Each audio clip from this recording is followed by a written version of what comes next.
لە دەستپێکی یاریەکانی هەفتەی 24 خولی نایبی کوردستان شەقڵاوە لە بەردەم هاندەرانی و لە سەرخاچی خۆی میوانداری ئەڕەڕاتی هاوسەی کرد.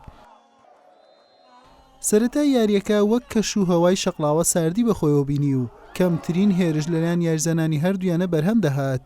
لێدانەکانی هەردوویانە بۆ گۆڵ کاریگەری نەبوو بۆ گۆڕینی ئەنجامەکە.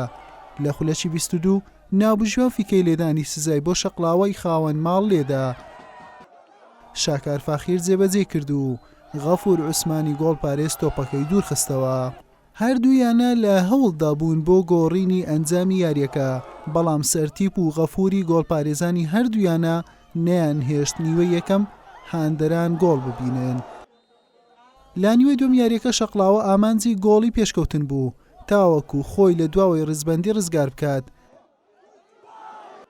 ئاڕەڕاتیش لە بنیادنانی هێرشەکان باشتر دەردەکەوت، بەڵام سوودی لە دەرفەتەکان نەدەبینی تاوەکو ئەنجامەکە بگۆڕێت و بە ئاسانی لە دەستی دەدان.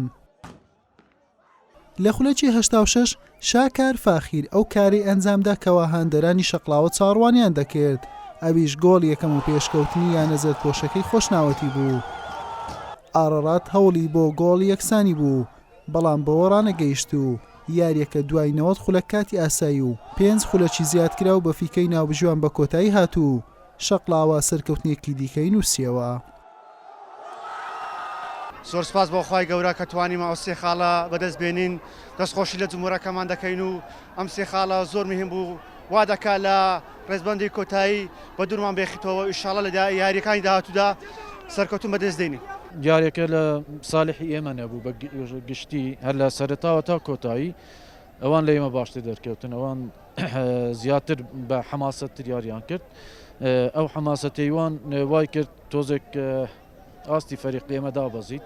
یاریگاش کاریگەریەکی زۆری هەبوو لەسەر یاریەکە، ینی بەسەراحەت ئەو یاریگایە ناکرێتن، ینی ئەوەی تو دەتەوێ جێبەجێ پێی لەناو. وڵای دوای یاریەکە نازانم ئێمە تووشی خەسارە بووینە، حەق نییە ڕێگریمان لێ بکردن بچینە دەرێ. هەرەوەندە ئەمە کوردین لە کوردستان دەژین، ئەوە شەقڵاوە مەسیف پێکەوەنە، هەتا لە خانقنیش یاری بکەن، لە زاخۆش یاری بکەن، حەق نییە و پالە پەستۆی بخستە سەر فەریقی میوان. بەم شێوە شەقڵاوە بە کاتی و کۆکردنەوەی 23 خاڵ هاتە خانەی سێزدەمی ڕیزبەندی و 4 خاڵی نێوانە لەگەڵ زاخۆی کۆتایی ڕیزبەند. ئاڕەڕاتیش بە 30 خاڵ و بەکاتی پاشەکشەی کرد بۆ خانەی حوتەمی ڕیزبەندی. سێ محەممەد کەناڵی ئاسمانی پێیام شەقڵاوە.